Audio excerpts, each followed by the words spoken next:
We'll have a look now at binary division, and before I do, I thought I'd do an example of base 10 division. So we're going to do 49 divided by 2.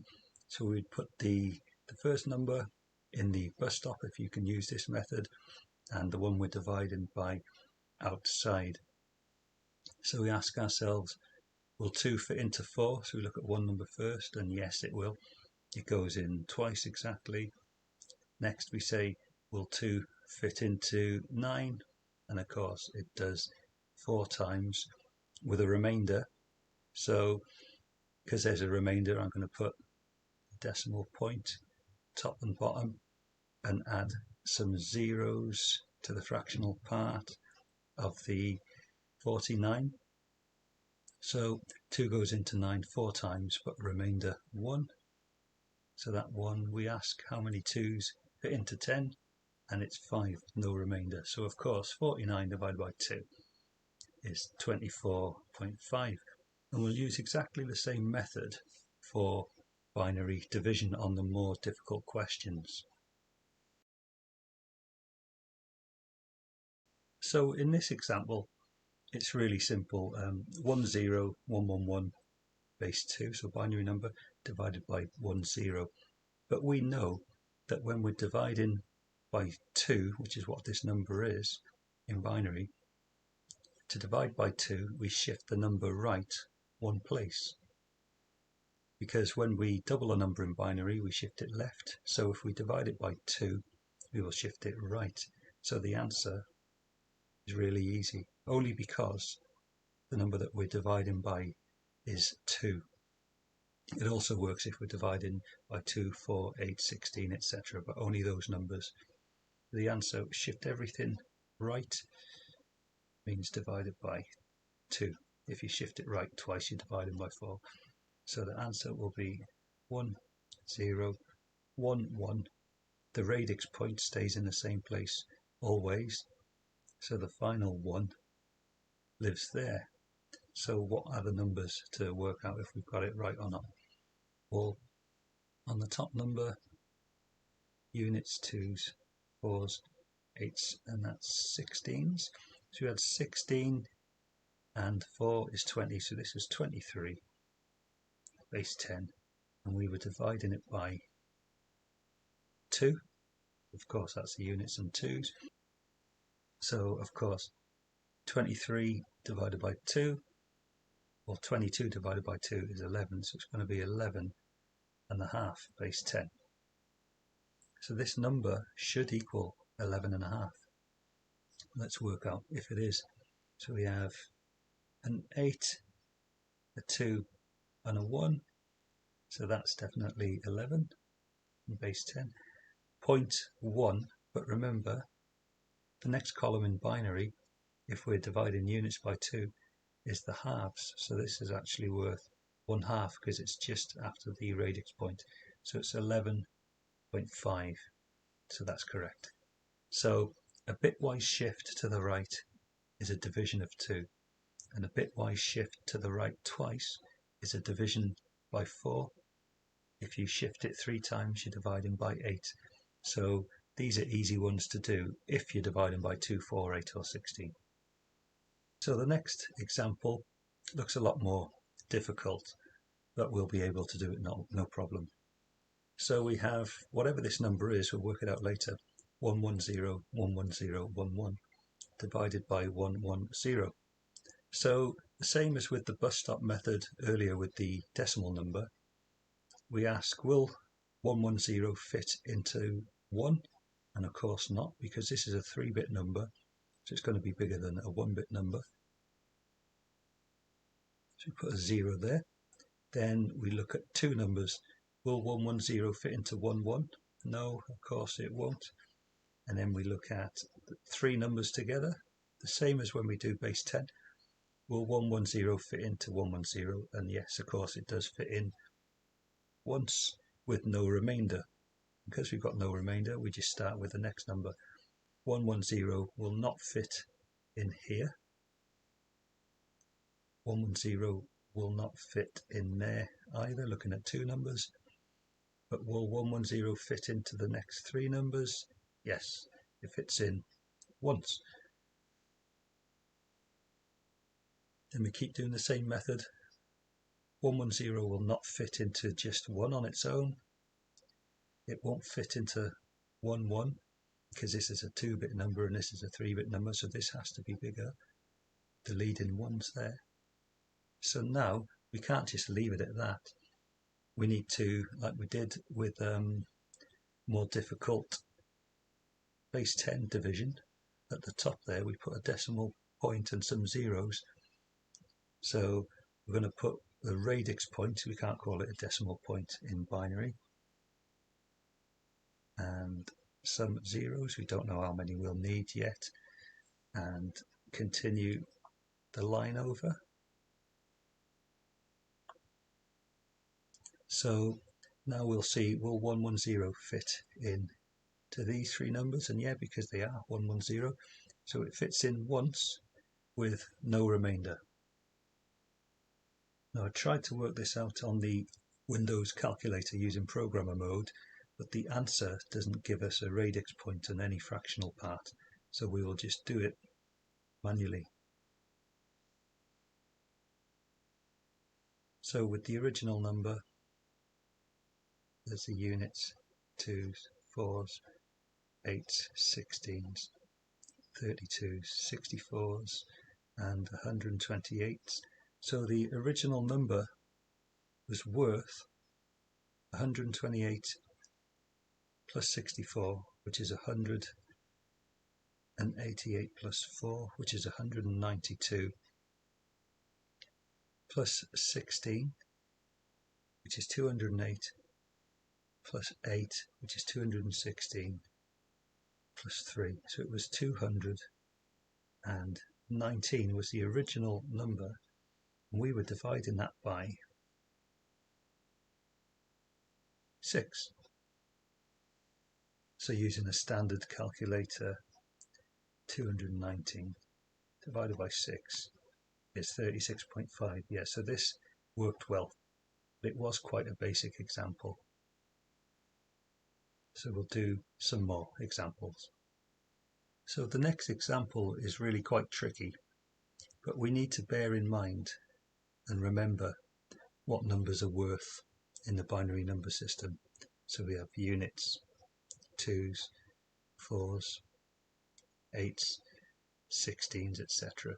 So we'll take it from the top. So will this 4-bit number 1110 will not fit into 1? So you look at 2 numbers, it can't fit into 2 because it's the wrong bit length for starters.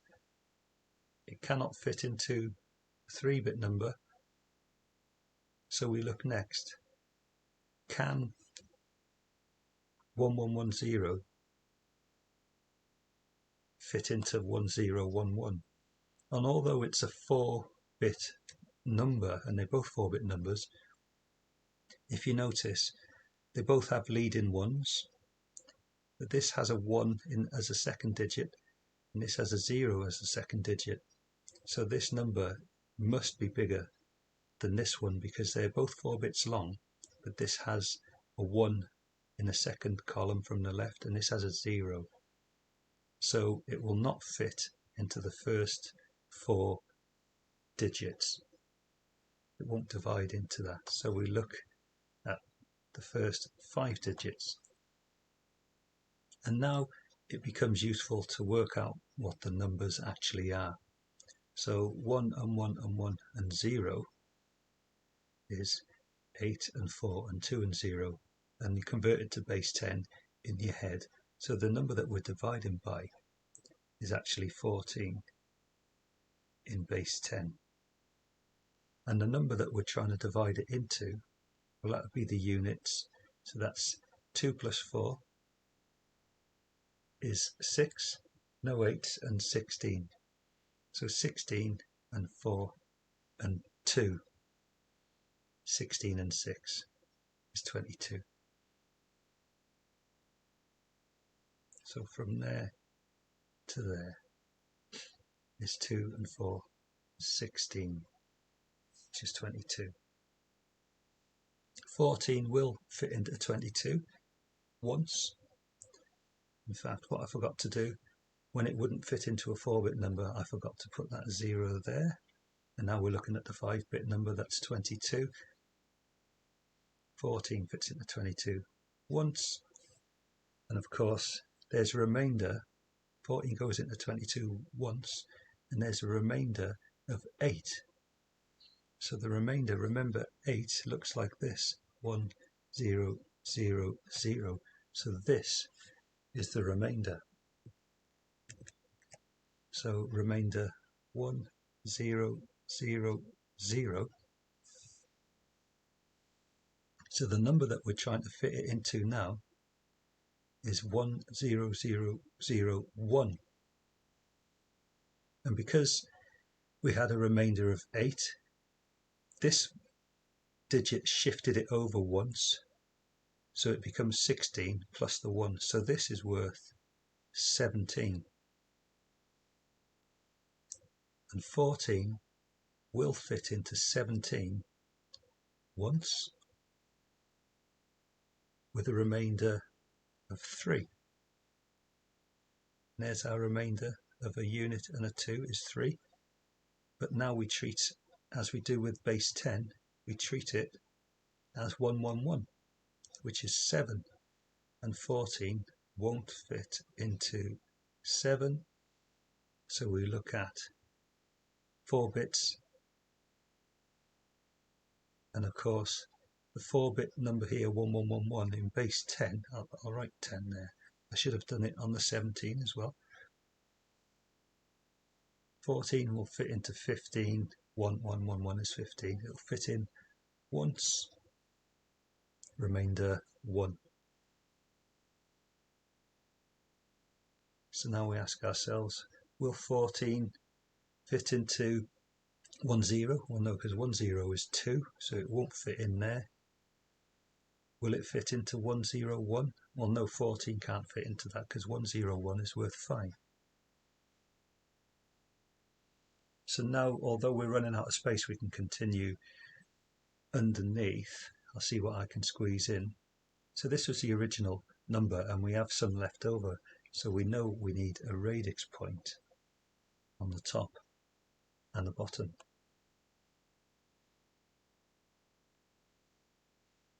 And I think at this stage it's probably worthwhile writing some of this further down so that we don't run out of space. So all I've done here, I've continued from the top right down here. So everything else will stay the same. It's just basically zooming in. So where we were at was, will 14 fit into 5? Because of course 101 would be worth 5, and no, it won't fit in. So we need some more zeros in the original number that we were dividing, the same as we do in base 10. So now we'll look at 4 digits. Will 14 fit into 1010? Well, no, it won't, because 1010 is 10 in base 10. So now we need to look at another digit column as well. 10100. Will 14 fit into that? Well, what's it worth? That would be the units, that would be the 2s, that would be the 4s, that would be the 8s, and that would be the 16s. So we have 16 and 4 is 20. This new number is worth 20 in base 10. Yeah, so 14 fits in to 20. So we will write, in fact I've done it again, I forgot to put the 0 when it wouldn't fit in here, and when it wouldn't fit into the 10, but it will fit into 20 once, with a remainder of 6. And remember, 6 is 110. So if 6 is 110, then 1100 has shifted it left. So this number must be equal to 12. And 14 won't fit into 12. So we need even more zeros for our remainder. We won't go on forever, of course, but this is the method that we would use. Eventually we would decide we had enough fractional part and we would round it. So 14 won't fit into 12. It'll certainly fit into this number with an extra 0 on the end. 12 is worth 24. And 14 fits into 24. It wouldn't fit into 12. It'll fit into 24 once. And 14 goes into 24 once, remainder 10. And 10 in binary is 1, 0, 1, 0. Now we ask, will it fit into 1, 0, 1, 0, 0? That must be worth 20 because this 0 shifts the 10 left. And of course we can see it's recurring now. 14 will fit into 20 once, remainder 6, which is 1, 1, 0. It won't fit into 12, and so on. So although it's quite laborious, what we can say, we got there in the end, is that 1, 0, 1, 1, 0, which is the question that we were dividing 1, 0, 1, 1, 0, 1, 1, 1, 0, 1, divided by 1, 1, 1, 0 is equal to our answer. We don't have to write leading zeros, so there's the first non-zero part of our answer. 1, 1, 0, 1, 0, 0.